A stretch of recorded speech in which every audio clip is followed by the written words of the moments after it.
哎呀，你别光顾着画了，快快快，青菜、窝窝头，快尝尝。这是什么呀？这是地窖。地窖。对，你可以理解成是一种坑，用来储存食物的。这样应季的蔬果能放上好几个月呢。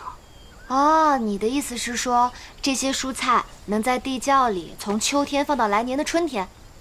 没错。那太好了，那这样的话，我就可以把秋天的蔬果拿到集市上卖，就能卖个好价钱，对吧？你真是掉钱眼里了你。好疼啊！地窖是为了过冬，现在是春天，你急什么呀？当然急啊！我的梦想就是要赚好多好多的银两。这世界上有什么比赚钱更重要的呢？对吧？我们有了钱才能更好的生活呀。对了，我要去山上看下有没有什么君子好货，努力赚钱，全部都存起来。我走啦。我陪你一块儿去。别，你就在那儿好好弄你的地窖，这样我能多存点东西。还有窝窝头和青菜别忘了吃啊，别浪费。